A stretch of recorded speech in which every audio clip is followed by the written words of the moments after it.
mabait at matulungin. Marco, isang bagong estudyante, matalino at respeto.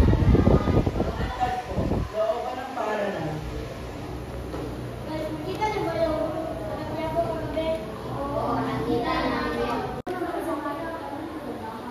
Oo nga, parang nandalat nagpupuli. Inagaw ni Pico ang pagkain ni Maya at itinapon sa lupa. Ang pinakalaan, Maya. Sayang sa'yo. Tama din, Brenda. Ano sabi mo? Gusto mo ba? Natumba si Maya at tumawag sila Brenda at ang kanyang mga kaibigan.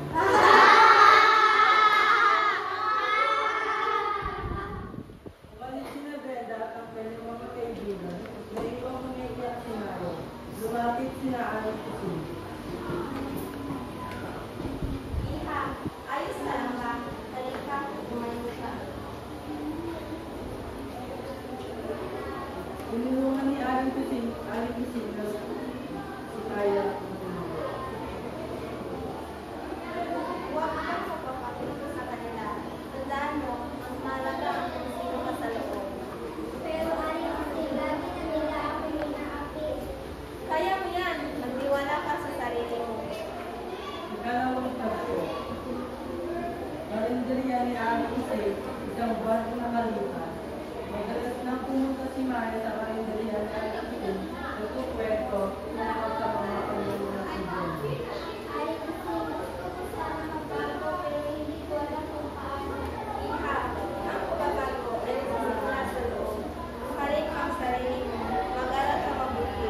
Alagaan mo ang iyong katawan at magtiwala ka sa Diyos. Dumating si Marco, isang bagong estudyante.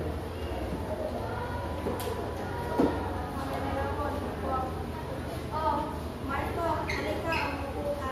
Maya, siya si Marco, bagong estudyante. Marco, siya si Maya. Hi, Maya.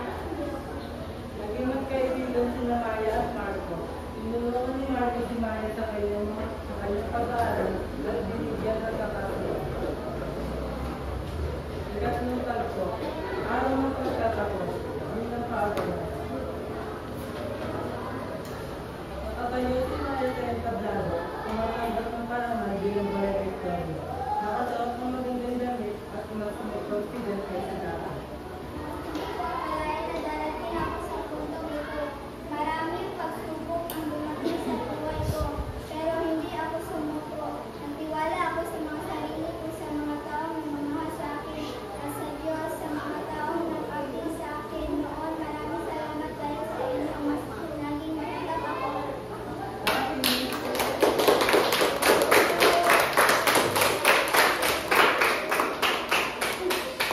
Nakatingin si Brenda kay Maya, halata ang pagkabigla.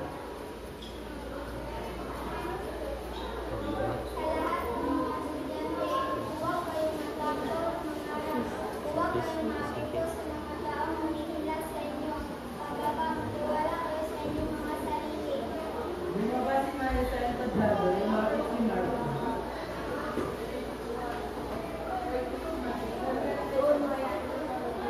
Salamat, Marco. Hindi natanggap ko. Lumapit si Brenda kay Hindi ko Maya. itumulo kung wala ka. Lumapit si Brenda kay Marco.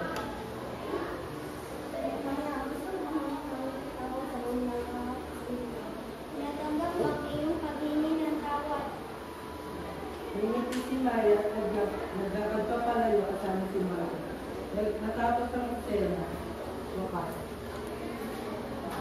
Explanation.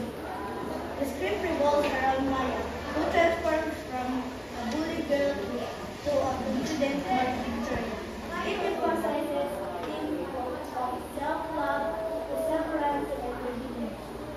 The setting was localized at a public school in Cebu, adding cultural relevance.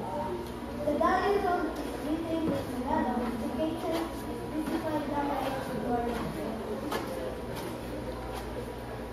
Okay, let's give a hand.